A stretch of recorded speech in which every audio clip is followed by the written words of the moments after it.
آج مکے میں ستم ہیں، کل مکے والے ہاتھ باندھ کے کھڑے ہوں گے، تو وہ لمحے بھی آنے والے ہیں۔ تو فرمایا قسم ہے صبح کی، والفجر، قسم ہے صبح کی، ولیال عشر، اور 10 راتوں کی۔ 10 راتوں سے مراد کیا ہے؟ یہ ذوالحج کی 10 راتیں ہیں، جو سال کی جو ہے وہ تمام راتوں سے یہ عشرہ جو ہے وہ افضل ترین عشرہ ہے۔ دوسرا قول ہے کہ یہ رمضان کے آخری عشرے کی راتیں ہیں۔ تیسرا قول یہ ہے کہ یہ محرم کی پہلی 10 راتیں۔ یہ 3 اقوال مفسرین نے بیان کیے ہیں۔ والشفع والوتر، اور قسم ہے جفت کی اور قسم ہے طاق کی۔ مفسرین نے اس پر تقریباً 36 اقوال پیش کیے ہیں، لیکن سب سے بہترین قول یہ ہے کہ جفت سے مراد مخلوق ہے اور طاق سے مراد رب تعالیٰ کی ذات ہے۔ خالق کی قسم اور مخلوق کی قسم۔ واللیل اذا یسر، اور رات کی قسم جب وہ پیٹھ پھیر کے چل دے۔ یہ قسمیں 5 فرمائیں، اور اس کے بعد فرمایا حل فی ذالک قسم الذی حجر، کیوں اس میں عقل مند کے لیے قسم ہوئی؟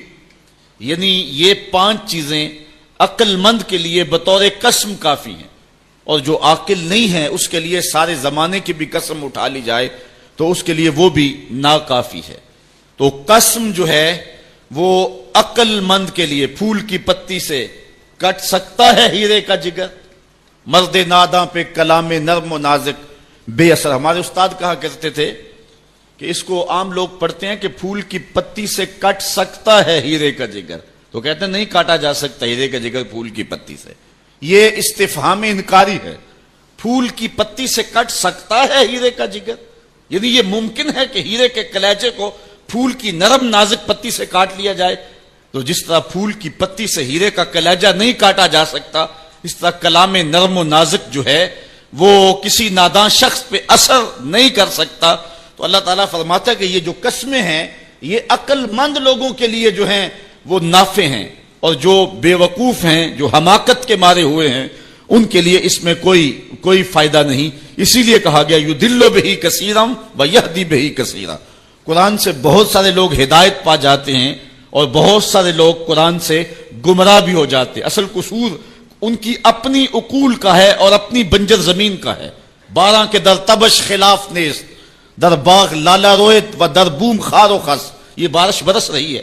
سعدی کہتے ہیں کہ تباہ میں مخالفت نہیں رکھتی، لیکن یہی بارش جب گندگی کے ڈھیر پہ ہوتی ہے تو بدبو پھیلتی ہے، تعفن پھیلتا ہے، اور یہی بارش جب باغ میں ہوتی ہے تو باغ کے اندر پھول کھلتے ہیں، گل لالا مہکتا ہے، یاسین اور نسترن کی بہار آ جاتی ہے۔ تو بارش وہی ہے، کہیں گندگی اور بدبو پھیل رہی ہے اور کہیں پھول چٹک رہے ہیں اور کلیاں مہک رہی ہیں۔ قرآن تو اجالا دیتا ہے اور قرآن کی قسمیں من میں یقین اگاتی ہیں، لیکن کچھ لوگ گمراہ ہو جاتے ہیں اور اسی قرآن کو پڑھ کے کچھ لوگ ہدایت کے اجالے پا جاتے ہیں۔ حضور تشریف لائے اور آقا کریم نے فرمایا من یاخذ عنی ہؤلاء الکلمات فیعمل بہن او یعلم من یعمل بہن۔ اچھا میرے پاس کچھ باتیں ہیں، کوئی ہے جو سنے اور اس پر عمل کرے، یا ان کو پہنچا دے جو اس پہ عمل کرے۔ حضرت ابو ہریرہ کہتے ہیں قلت انا یا رسول اللہ صلی اللہ علیہ وسلم، حضور میں جو حاضر ہوں۔ تو آقا کریم نے فاخذ بیدی، حضور نے میرا ہاتھ پکڑ لیا، فادى خمسا، اور 5 چیزیں گنوائیں۔ فقال، فرمایا اتق المحارم تکن عابد الناس، اللہ کی حرام کردہ چیزوں سے بچ جا، لوگوں میں سب سے زیادہ عبادت گزار تو ہوگا۔ ایک بندہ 100 نفل بھی پڑھتا ہے اور نظر بھی بھٹکتی رہتی ہے، خیال بھی بہکتے رہتے ہیں۔ نہیں، نیکی کرنے سے زیادہ ہم گناہ سے بچنا ہے۔ اس فلسفے کو حضور نے 2 لفظوں میں بیان فرمایا۔ نیکی کرنے سے، جس طرح ہمارے حکماء کہتے ہیں علاج سے بہتر پرہیز ہے، جو پرہیز ہے وہ علاج سے بہتر ہے۔ تو حضور نے فرمایا اتق المحارم تکن عابد الناس، اللہ کی حرام کردہ چیزوں سے بچ جا، لوگوں میں سب سے زیادہ عبادت گزار تو ہی ہوگا۔ دوسری بات، وَرْضَ بِمَا قَسَمَ اللَّهُ لَكَ تَكُنْ أَغْنَى النَّاسِ، اللہ کی تقسیم پہ راضی ہو جا، سب سے بڑا غنی تو ہی ہوگا۔ اللہ کی تقسیم پہ بندہ نہیں راضی ہوگا تو کیا ہوگا؟ واصف علی واصف نے لکھا تھا کہ غم کسے کہتے ہیں؟ اس نے کہا اپنی مرضی اللہ کی مرضی میں فرق کا نام غم ہے۔ اللہ کہتا ہے میں بارش ڈالوں، بندہ کہتا ہے نہ آئے، ہوگا کیا؟ جو اللہ چاہے گا۔ پھر بارش آ گئی تو بندہ دکھی ہو گیا کہ نہ ہو گیا؟ تو جے کہے بندہ کہ مالک جے تو میرے دکھ وچ راضی تو میں سکھ نو چلے ڈاواں، تو اس بارش میں مزہ لے گا کہ نہیں لے گا؟ میاں صاحب فرماتے ہیں دکھ ہمیشہ تے سکھ کدائیں تے دکھاں تو سکھ وارے، دکھ قبول محمد بخشا راضی رہن پیارے۔ تو غم کیا ہے؟ اپنی مرضی اور اللہ کی مرضی میں فرق کا نام۔ اور جب اپنی مرضی کو اللہ کی مرضی میں فنا کر دیا جائے تو پھر غم نہیں رہتا۔ اسی لیے جو اللہ والے ہوتے ہیں لا خوف علیہم ولا ہم یحزنون، انہیں کوئی ٹینشن ہوتی نہیں ہے۔ ٹینشن تو ہو کہ مزاج کے خلاف بات ہو، تو جو رب چاہتا ہے یہ اس پہ راضی ہوتے ہیں، پھر جو ہوتا ہے یہ کہتے ہیں تیری تقدیر پہ ہم راضی ہیں۔ تو فرمایا حضور نے کہ اللہ کی تقسیم پہ راضی ہو جا تو کن اغنى الناس، لوگوں میں سب سے بڑا غنی تو ہی ہوگا۔ فقالا، پھر تیسری بات حضور نے فرمائی وَأَحْسِنْ إِلَىٰ جَارِكَ تَكُنْ مُؤْمِنًا، اپنے ہمسائے کے ساتھ اچھا سلوک کر، مومن ہوگا۔ ایمان یہ ہے، ہم نے تو روایات میں پڑھا ہے کہ ہمسایہ بھوکا سو جائے تو 40 دن نماز قبول نہیں ہوتی۔ ہمسائیگی کا خیال رکھو۔ آج تو خیر امیروں نے اپنی بستیاں الگ کر لی ہیں نا، امیر الگ بستیوں میں، غریب الگ بستیوں میں۔ پہلے گلی میں ایک امیر رہتا تھا، 10 غریب رہتے تھے، اس 10 غریبوں کا اس امیر کو خیال رہتا تھا، اسے پتا تھا کس گھر میں چولہا نہیں جلا، کس کی بیٹی جوان ہو رہی ہے، کس کو کیا مسئلہ ہے، کس کے گھر میں بیماری ہے اور علاج میں نے کروانا ہے۔ ہم نے کہا ہم رہیں گے عالی نسب بستیوں میں، تمہاری ان کچی گلیوں میں تمہارے بد تہذیب بچے ہمارے بچوں کو خراب کرتے ہیں، یہاں صحت بگڑتی ہے، یہاں جو ہے وہ مچھر اور ملیریا بہت سارا ہے۔ رب نے کہا پھر ڈینگی تمہارے پاس بھی بیچوں گا، اور وہ صاف پانیوں میں ہی ہوتا ہے۔ آج ہم نے بستیاں الگ الگ کر لی ہیں، جبکہ ہمیں خیال دیا گیا کہ غریب لوگوں کا خیال رکھو اور غریب لوگوں کا لحاظ رکھو۔ وَأَحِبَّ لِلنَّاسِ مَا تُحِبُّ لِنَفْسِكَ تَكُنْ مُسْلِمًا، کہا جو اپنے لیے پسند کرتے ہو اپنے مومن بھائی کے لیے پسند کرو تو مسلمان بن جاؤ گے۔ یہ ہے اسلام کا رنگ جو تمہارے اوپر چڑھے گا۔ مجھے اپنے والد گرامی کی ایک بات یاد آئی، آپ فرمایا کرتے تھے جس شخص سے پیار ہو جائے نا اس کی آخرت کے لیے سوچا کرو کہ اس کی آخرت ٹھیک ہو جائے، اس کے لیے محنت کرو، کوشش کرو، جو تم کر سکتے ہو کہ اس کی آخرت ٹھیک ہو جائے۔ اللہ اکبر۔ اور آخری بات جو حضور نے فرمائی وَلَا تُكْثِرِ الضِّحْكَ فَإِنَّ كَثْرَةَ الضِّحْكِ تُمِيتُ الْقَلْبَ، اے ابو ہریرہ زیادہ ہنسا نہ کرو، زیادہ ہنسنا دل کو مردہ کر دیتا، دل مردہ ہو جاتا ہے ہنسنے سے، بلکہ فرمایا گیا کہ فَلْيَضْحَكُوا قَلِيلًا وَلْيَبْكُوا كَثِيرًا، تمہارا رب کہتا ہے تھوڑے ہنسا کرو، زیادہ رویا کرو۔ رونا دل کا میل اتارتا ہے، باطن کے اجاڑ پن کو دور کرتا ہے، من میں خشیت الہی کے پھول کھلاتا ہے۔ اور حدیث میں آتا ہے وہ آنکھ خوف خدا کی وجہ سے روئی اور ایک بال کی جڑ بھی بھیگ گئی، کل قیامت کے دن وہ بال جہنم میں نہیں جانے دے گا۔ عرض کرے گا مالک یا اسے جنت دے دے یا مجھے نکال لے، تو رب بال تو نہیں نکالے گا، اللہ تعالیٰ اس شخص کو جنت عطا فرمائے گا۔ لا خیر فی عین لا تبکی من خشیت اللہ، امام ابو نعیم نے لکھا حلیہ میں، اس آنکھ میں بھلائی کوئی نہیں ہے جو خوف خدا میں روتی نہیں ہے۔ رونے کا مزاج بناؤ، طبیعت کے اندر نرمی پیدا کرو۔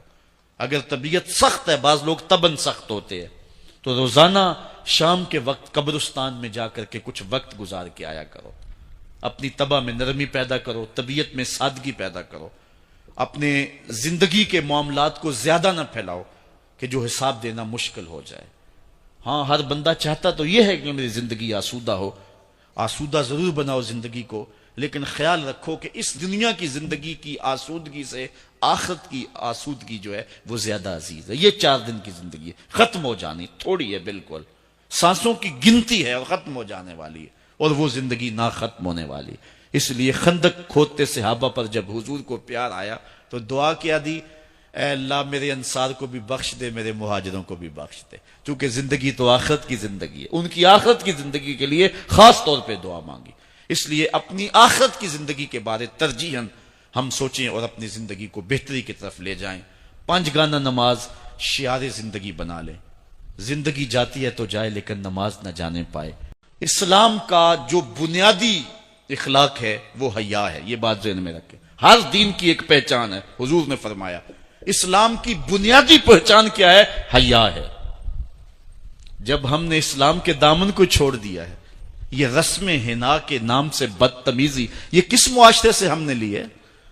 ہمارا تو رب یہ بھی گوارا نہیں کرتا کہ ہفتے کے دن کی تعظیم ہو اور اونٹ کا گوشت ایک بندہ ترک کرے یہودیت کی رسم سمجھ کے، اسلام سے ٹکراتا نہیں ہے، پھر بھی جو ہے وہ اسلام اس کو گوارا نہیں کرتا۔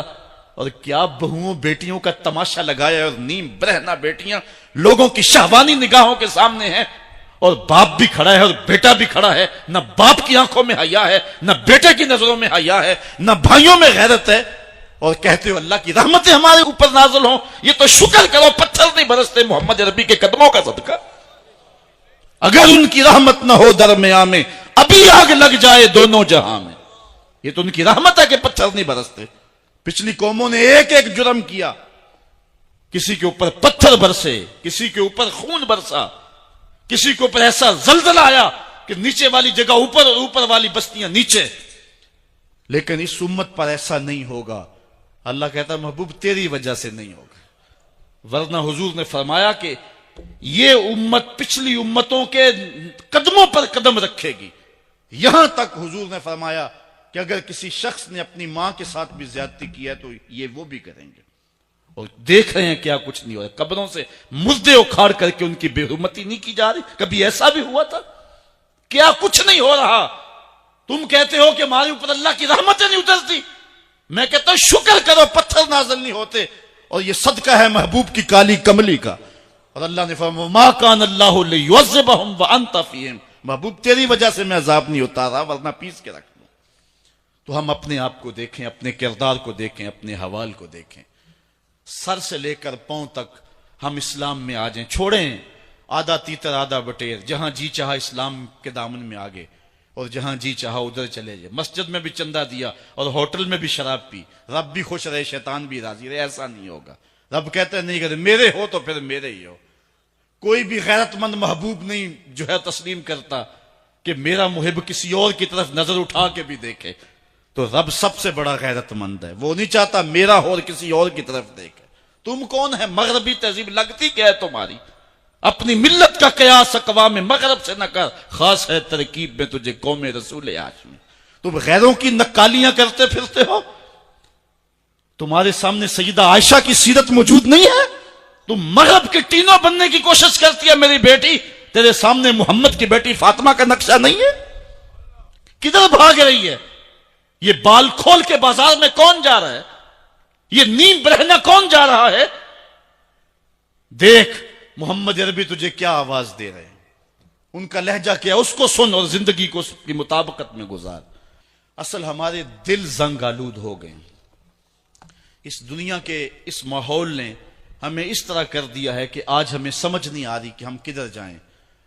علماء فرماتے ہیں جب دل زنگ آلود ہو جائیں تو پاک لوگوں کی صحبت اختیار کرو، اور کثرت ذکر، حضور نے ارشاد فرمایا لکل شین سقالہ وسقالۃ القلوب ذکر اللہ، ہر شے کا زنگ اتارنے والی کوئی چیز ہے، دلوں کا زنگ لگ جائے تو اللہ کا ذکر کیا کرو، دلوں کا زنگ اتر جاتا ہے۔ اور ایک اور حدیث میں حضور نے دلوں کا اور من کا میل اتارنے کے دو نسخے بیان کیے، ایک کثرت کے ساتھ موت کو یاد کرنا، کثرت کے ساتھ موت کا تذکرہ، اور دوسرا کثرت کے ساتھ جو ہے وہ تلاوت کلام مجید۔ اصل 10-15 سالوں سے ہمارے ساتھ جو کچھ ہوا ہے، آج اگر کوئی تذکرہ موت کرے، کوئی آخرت کی یاد دلائے، کوئی عمل کی بات کرے، وہ کہتے ہیں یہ تو ویسے خوش کیسے، کیا پتہ، قبر کا مذاق اڑا رہا ہے۔ اللہ اکبر، قبر دا خوف دے دے کے لوکی مینو ڈران دے۔ میں کہتا ہوں لوگ ہیں کون ڈرانے والے؟ منکر نکیر کا پتہ آمنہ کے لال نے دیا ہے۔ قوم کو بے عمل بنایا جا رہا ہے، اور ان کے سینے سے خوف خدا اور خشیت الہی جو ہے وہ کچی جا رہی ہے، اور یہ سب کچھ دین کے نام پہ کیا جا رہا ہے، اور چند مفاد پرست لوگوں نے ترہیب اور ترغیب جو کہ اسلام کا مزاج ہے، تبشیر اور تنذیر نبی کا منصب ہے، اس کا مذاق اڑا کے رکھ دیا، اور انہوں نے ایک متوازی دین دے دیا ہے، جس کے نتیجے کے اندر قوم کی بے عملی جو ہے وہ پختہ تر ہو گئی، اور اس کو وہ دین کا رنگ دے رہے ہیں۔ اللہ کے محبوب علیہ الصلوۃ والسلام نے فرمایا کہ دلوں کو زنگ لگ جائے تو ذکر سے اترتا ہے، دلوں کو زنگ لگ جائے تو قرآن سے اترتا ہے، دلوں کو زنگ لگ جائے تو موت کی کثرت کے ساتھ یاد کرنے سے اترتا ہے۔ قرآن مجید کی تلاوت معمول زندگی بنا لو۔ ہماری معاشرت کا عالم یہ ہے، میں ایک بات کہا کرتا ہوں، آج ہم کہتے تو ہیں کہ ٹکر لیں گے امریکہ سے، یہ ہمارے نعرے خالی کھولے یہاں ممبر پہ بیٹھ کے. گاؤں کے چودھری سے مقابلہ نہیں کر سکتے، اس کے سامنے حق بات نہیں کہہ سکتے ہم. مسجد کی انجمن کے صدر کے سامنے حق بات ہم کہہ نہیں سکتے تو امریکہ کو للکار دیں گے. جھوٹ ہے، مکر فریب ہے، دجل تلبیس ہے، اپنے آپ سے دھوکہ ہے، خود فریبی ہے. تو میں کہا کرتا ہوں آج ہم کہتے ہیں ہم ٹکرا کے یوں کر دیں گے وہ کر دیں گے، جذبات ہمارے دیدنی ہوتے ہیں، لیکن حال ہمارا کیا ہے کہ ہماری مسجدوں کی لیٹرینوں کے لوٹے بھی زنجیروں سے بندھے ہوئے ہیں. جس قوم کے کردار کی گراوٹ کی یہ کہانی ہو، وہ دنیا کی قوموں سے جو اس وقت مادی ترقی کر چکی ہیں اور اخلاقی طور پہ بھی وہ بہت بلند ہیں، تو کیا ان کے ساتھ ہم مقابلہ کر سکتے ہیں؟ ہم ذرا غور کریں. میں ایک دن یہاں جمعہ پڑھانے نکلا تو اسی روڈ کے اوپر ایک جو ہے وہ گدا گاڑی جا رہی تھی جس کے پیچھے جلی روپ میں لکھا تھا جلنے والے کا منہ کالا. میں سر پکڑ کے بیٹھ گیا. میرا معاشرہ اتنا نیچا ہے، اتنا گندا ہو گیا اور اتنا جو ہے وہ چھوٹا ہو گیا کہ اس مزدور سے بھی جلنے والے اس معاشرے میں موجود ہیں. اگر باہر کوئی گرمیوں میں واٹر کولر نصب کرے تو وہاں گلاس کے ساتھ زنجیریں کیوں باندھتا ہے؟ کبھی اس آئینے میں اپنے آپ کو دیکھا ہم نے؟ ہم کہاں گرے ہوئے ہیں؟ ہماری گراوٹ کا کیا عالم ہے؟ جب میں کہتا ہوں الہی میرے احوال دیکھ، حکم ہوتا ہے اپنا نامہ اعمال دیکھ. آج ہمارے اوپر جو ظلم جبر مسلط ہے ہر طرح سے، ہم جن مشکلات میں ہیں، کبھی ہم نے خود دیکھا کہ ہمارے ساتھ یہ ہو رہا ہے؟ کیا ہمارے ساتھ یہ واقعہ ہونا چاہیے اس لیے ہمارے ساتھ ہو رہا ہے؟ اللہ تعالیٰ کسی کے ساتھ ناانصافی نہیں کرتا. یہ اللہ تعالیٰ جل شانہ منصف ہے. جو کچھ ہمارے اوپر ہو رہا ہے یہ ہمارے گناہوں کی سزا ہے. آج ہم روتے ہیں حکمران لوٹ کے کھا گئے. یہ احتجاج ہوا ہے پرسوں، میں بھی موٹر وے سے آ رہا تھا، راستے کے اندر جو ہے وہ اس قوم نے ٹرک لوٹ لیے. نعرے کیا لگا رہے ہیں کہ حکمران لوٹ رہے ہیں. اور تمہارے بس میں اتنا تھا، تم بوتلوں کا ڈالا لوٹ سکتے تھے، وہ لوٹ لیا. تم اور کیا کر سکتے تھے؟ جن کا ہاتھ آگے پڑتا انہوں نے وہ لوٹ لیا. وہ بھی لٹیرے، تم بھی لٹیرے. اپنے آپ کو دیکھیں، پہلے اپنی اصلاح کریں، اپنے من میں اتریں، پھر کسی کو دیکھیں. جب میں کہتا ہوں الہی میرا احوال دیکھ، حکم ہوتا ہے اپنا نامہ اعمال دیکھ. پہلے اپنے من میں تو اتر کے دیکھ، اپنے اندر تو اتر کے دیکھ. ایک شخص اپنے گھر میں انصاف نہیں کر سکتا ہے، اپنی چار دیواری میں عدل نہیں بانٹ سکتا ہے، پھر لوگوں سے توقع رکھتا ہے. ہم نے دیکھنا ہے کہ ہم کس جگہ پہ کھڑے ہیں، اپنے آپ کو دیکھنا ہے، پھر حالات خود بخود سنورتے چلے جائیں گے. ایک روایت کے لفظ ہیں اعمالکم امالکم، تمہارے اعمال ہی تمہارے حکمران ہیں. اگر تمہارے اعمال ٹھیک ہو جائیں گے رحمت کی چھتڑیاں تمہارے اوپر آ جائیں گے، اور اگر اعمال ٹھیک نہیں ہوں گے تو پھر یہی تمہارے کچھ ہوگا. میرا رب حضرت انسان سے مخاطب ہے، اور مخاطبہ کتنا دل نواز اور خوبصورت ہے. پیار کی تصویر دیکھیں. وہ انسان جو مالک کی دہلیز چھوڑ کے بھاگ رہا ہے، جو سرکشی اور تمرد پہ اتر آیا ہے، جو مالک کے حکموں کو توڑتا چلا جا رہا ہے، کتنے محبت برے لہجے میں بندے کو مالک آواز دے رہا ہے. یا ایھا الانسان، او بھاگے ہوئے انسان، او خود فراموش، اپنے آپ کو اور اپنی عاقبت کو اور آخرت کو بھول گئے ہوئے انسان. ما غرک بربک الکریم، تجھے کریم رب سے کس نے دھوکے میں ڈالا؟ کبھی یوں بھی پیار سے بھاگے ہوئے کو بلایا جاتا ہے، کبھی پولیس کو مجرم کا تعاقب کرتے دیکھا ہے. سخت گیر استاد جب شاگرد کے پیچھے بھاگتا ہے تو جو پوزیشن شاگرد کی ہوتی ہے اور استاد کے چہرے پر جو سختی اور اس کے انداز کے اندر جو درستگی ہوتی ہے، کبھی اس کا ملاحظہ کیا ہے؟ باپ ناراض ہو جائے تو بیٹے پر اس کی غصے کی جو کیفیت ہوتی ہے کبھی دیکھنے کو ملی ہوگی. لیکن یہاں دیکھیے پیار کا رنگ ہی نرالا ہے. اس کو آواز نہیں دی جا رہی جس نے ابھی روزہ افطار کیا، یہ اس کو اب پکارا نہیں جا رہا کہ جس نے لاکھوں روپے کو ٹھوکر ماری کہ اس میں حرام کی آمیزش ہے، یہ اس کو نہیں پکارا جا رہا. یہ اس سرکش کو، نافرمان کو، جو اللہ کے حکموں کو توڑ رہا ہے، اس کو آواز دی جا رہی. یا ایھا الانسان، او بھاگے ہوئے انسان، ما غرک بربک الکریم، آجا پلٹ کے تیرا رب بڑا ہی کریم ہے. کبھی آپ نے دیکھا ہوگا کہ کوئی نالائق بچہ گھر چھوڑ کے بھاگ جائے تو وہ تو شاید کسی ہوٹل میں برتن مانج کے اپنے پیٹ کی آگ بجھا رہا ہوتا ہے، لیکن ماں کے حلق سے نیچے لقمہ نہیں اترتا. وہ کہتی ہے پتہ نہیں میرے بیٹے نے کھانا بھی کھایا ہے کہ نہیں کھایا. باپ پاگلوں کی طرح گھومتا ہے، کبھی اس کے دوستوں سے پوچھتا ہے، کبھی اس کے کلاس فیلوز سے پوچھتا ہے. وہ نکمہ تمہیں تو نہیں بتا کے گیا. اخبارات میں اشتہار چھپتے ہیں، ڈھولچی ڈنڈورا دیتا ہے. ٹیلی ویژن میں اس طرح کے اشتہار آپ دیکھتے ہوں گے. لکھا ہوتا ہے ہمارا اس نام کا بیٹا، رنگ سانولا، لباس اس رنگ کا، اٹھنے بیٹھنے کا سٹائل یہ ہے، عمر اتنی ہوگی اور قد ایسا ہے، اتنے دنوں سے گھر سے غائب ہے. اگر کسی کو پتا ہو تو اس نمبر پہ اطلاع کریں، اتنا انعام دیں گے. اور ساتھ لکھا ہوتا ہے اگر وہ خود پڑھے تو واپس پلٹ آئے اسے کچھ نہیں کہا جائے گا. میں جب کبھی بھی یہ اشتہار پڑھتا ہوں تو میری نظر پلٹ کے اس آیت پہ آتی ہے. رب کہتا ہے او بھاگے ہوئے انسان واپس آ جا، تیرا رب کریم ہے، کچھ نہیں کہے گا. تیرے اس بھاگنے پہ وہ ناراض نہیں ہوگا. تو پلٹ کے آ جا، وہ جانا نہیں دیکھے گا، تیرا آنا دیکھے گا. تیرا اس کے حضور واپس پلٹنا دیکھے گا اور تیرے ماضی کے سارے گناہوں کو معاف کر دے گا. اس کی رحمت کے دروازے تیرے لیے کھلے ہیں. آ جا پلٹ کے، اس کی رحمتیں تجھے آوازیں دے رہی ہیں. آنا تو نے ہے ہی. پھر جو کفن میں منہ چھپا کے آتا پھرے گا، پھر جو لوگ تجھے کندھوں پہ اٹھا کے لائیں گے. اچھا نہیں کہ خود اپنے قدموں سے چل کے آ جا. بہتر نہیں ہے کہ کھلے منہ آ جا، اس کی رحمت تجھے آوازیں دے رہی ہے. ہم تو مائل بکرم ہیں، کوئی سائل ہی نہیں. راہ دکھلائیں کسے راہ رب منزل ہی نہیں. جلوائے طور تو موجود ہے، کوئی موسیٰ ہی نہیں.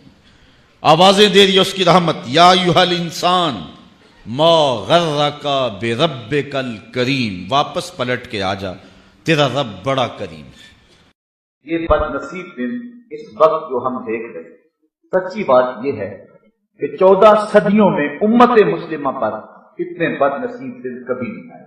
حضرت امام مالک نے کہا تھا کہ دو ہی باتیں، یا گستاخ رسول زندہ رہے گا یا عاشق رسول زندہ رہے گا. دھرتی کے اوپر یہ نہیں ہو سکتا کہ دونوں ایک ساتھ زندہ رہیں. ہماری زندگی بے ترتیب کیوں نہیں ہو جاتی؟ ہمارے شب و روز غیر مرتب کیوں نہیں ہو جاتے؟ ہماری زندگی کے تیور جو ہے وہ بدل کیوں نہیں جاتے؟ یہ دن بد نصیب دن ہم نے اپنی آنکھوں سے دیکھے ہیں، لیکن بد نصیب دن ہمارے حکمرانوں کی کرتوتوں کی وجہ سے آئے. یہ بات ذہن میں رکھیں. ہم نے اسلام اور مسلمانوں کے اوپر انتہائی کمزور ایام بھی دیکھے. بالخصوص جب سلطنت عثمانیہ ٹوٹ رہی، جب مسٹر ہیمپر اور لارنس آف عربیہ کے جاسوس عرب ممالک میں جو ہے وہ امت مسلمہ کو توڑنے کی اور سلطنت عثمانیہ کے ٹکڑے ٹکڑے کرنے کی سازش کر رہے تھے، تو یہ انتہائی کمزور ترین دن تھے. ادھر ہمارے حکمران عیاشیوں میں لگے ہوئے. انہی دنوں کا مرثیہ پڑا ہے. ایک مسجد میں شکست رشتہ تسبیح شیخ اور بت کدے میں برہمن کی پختہ زناری بھی دے. کافروں کی مسلم آئین کا بھی نظارہ کر اور مسلموں کی مسلم آزاری بھی دے. چاک کر دی ترک نادان خلافت کی کباب، سادگی مسلم کی دیکھ اوروں کی عیاری بھی دے. اور جو اس وقت حال ہو رہا ہے اس سے پہلے بھی کوئی مثال نہیں. 56-57 اسلامی ملکوں نے ڈھب کا ایک زوردار بیان بھی دیا حکمرانوں کے سامنے. OIC ایک مدعا گھوڑے کا کردار ادا کر. بہت چیزیں ہم نے برداشت کی، بہت کچھ ہم نے برداشت کی. ہمارے ساتھ ان 2-4 اشروں میں تھوڑا کچھ تو نہیں ہوا، لیکن سب کچھ ہم کسی نہ کسی طرح برداشت کر سکتے ہیں، لیکن حضور کی توہین برداشت نہیں کر سکتے. اگر اس کو برداشت کر دیں تو میرے پلے رہتا ہی کچھ. جہاں میں ان حکمرانوں کو بے غیرت کہتا ہوں وہاں میں خراج پیش کروں گا سلطان صلاح الدین ایوبی. میں کہتا ہوں یہ ہے تخت و تاج کے مالک. ان حکمرانوں کی قبروں کے نشان بھی زمانے کو یاد نہیں رہے. اور کتنے سال گزر گئے، ایک وہ حکمران تھے آج بھی دلوں کے تخت پہ بیٹھے. سلطان ایوبی کی کہانی کتنی دل آویز ہے، کتنی جرأت آمیز ہے اور کتنی غیرت والی کہانی ہے. انگلستان کے شہزادوں نے دیجی ناڑ نے مسلمانوں کے قافلے کو روک کر کے ان کا سامان لوٹا اور حاجیوں کو اس قافلے کو کہا کہ بلاؤ اپنے نبی کو جو تمہاری جان چھڑائے. غریبہ دہنی جب سلطان ایوبی تک خبر پہنچی تو میں نے کتب میں پڑھا کہ اس کی آنکھوں سے شرارے نکلتے تھے. وہ غصے سے دانت پیستا تھا، اس کی رگیں پھول گئیں اور اس نے 3 مرتبہ قسم کھائی کہ اتنی دیر تک چین کی نیند نہیں سوؤں گا جب تک اس ظالم کو اپنے ہاتھوں سے قتل نہیں کر دے. اور پھر پڑھیں تاریخ سلطان ایوبی کی، آج یوں ہی اس کے لیے دل نہیں تڑپتے۔ سلطان ایوبی پھر 3.25 سال تک مسلسل چارپائی پہ اپنی کروٹ نہیں لگائی۔ عشرت کرنے والے حکمران سنیں، یہ تھے حکمران، یہ تھے تخت و تاج کے مالک۔ 3.25 سال تک اس نے چارپائی پہ اپنی کروٹ نہیں لگائی۔ جب نیند تنگ کرتی تھی خیمے کی چوب سے ٹیک لگا کے آنکھوں کی آگ نکال لیتا، وہ جو خیمے کے اندر لکڑی گڑی ہوئی تو اس کے ساتھ ٹیک لگا لیتا، آنکھوں کی آگ نکلی پھر محاذ پہ۔ اس نے وہ بارود والی ہانڈیاں تیار کی، بہت کچھ کیا اس نے دن رات۔ واپس آتا ہے تو نقشے بناتا ہے، جاتا ہے محاذ پہ ڈٹ جاتا ہے۔ 3 سال کے بعد اللہ نے اس کی مراد پوری کی۔ انگلستان کے شہزادے لائن میں کھڑے ہیں، گرفتار ہو گئے۔ بادشاہ نے شاہ گاما کے لیے کرسی پیش کی، نائٹس کو پانی کا آپ خورا دیا، کہا جسے ہم کرسی دیتے ہیں امان دیتے ہیں، جسے آپ خورا دیتے ہیں پانی کا اسے امان دیتے ہیں۔ ہم سفارتی آداب جانتے ہیں، بادشاہوں کو قتل نہیں کیا کرتے، تمہیں آزاد کرتے ہیں۔ لیکن جب ریجینالڈ پہ نظر پڑی تو سلطان صلاح الدین ایوبی آپے سے باہر ہو گیا۔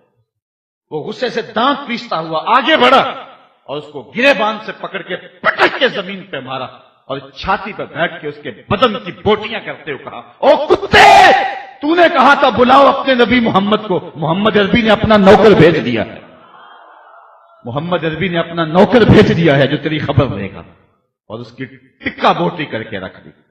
سلطان نور الدین زنگی کی کہانی بھی آپ نے سنی ہوگی۔ حضور خواب میں ملے، کہا نور الدین 2 کتے مجھ کو تنگ کر رہے ہیں۔ سلطان اسی وقت اٹھا، لبیک یا رسول اللہ کہتے ہوئے حضور کے شہر نور کی طرف چل پڑا۔ 18-19 دن کے بعد وہاں پہنچتا ہے، 40 لوگوں کو اپنے ہمراہ لیے پیچھے سے خزانے اور لوگ جمع، کہا کہ تم میرے پیچھے آ جاؤ۔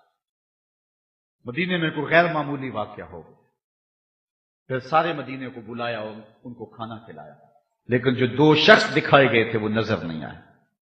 کہا کوئی رہ تو نہیں گیا؟ کہا 2 صوفی درویش آدمی اللہ اللہ کرتے ہیں، جن کو روزہ رکھتے ہیں، وہ نہیں آئے۔ کہا بلاؤ انہیں۔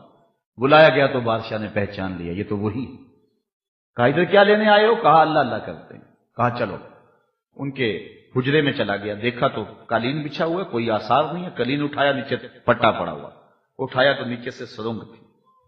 وہ حضور کے جسد اطہر کو نکالنے کی سازش کر رہے تھے، سارا دن مٹی نکالتے، رات کو بقیع کے قبرستان میں پھینکا تھا۔ اور روایات میں آتا ہے حضرت عمر رضی اللہ تعالیٰ عنہ کے پاؤں کا انگوٹھا باہر آ گیا کہ حضور نور الدین کو ملے، اور انہیں ایک جھٹکا لگا اور یہ ڈر کے بھاگ آئے۔ تو سلطان نور الدین زنگی نے حضور کے روضہ کے چاروں طرف سیسا پگھلا کے جہاں تک پانی ہے وہاں تک ڈلوا دیا، اور پھر ان کو قتل کروایا اور ان کے ٹکڑے کروائے۔ اور پھر اس کے بعد جو آگے لفظ ہے وہ جذباتی کر لینے والے ہیں۔ سلطان پھر مدینے کی گلیوں میں روتا پھرتا تھا، اور روتا روتا کہتا تھا حضور یہ میری نوکری، کروڑوں انسان بستے ہیں، آپ کا شکریہ کہ یہ نوکری آپ نے مجھے عطا کی۔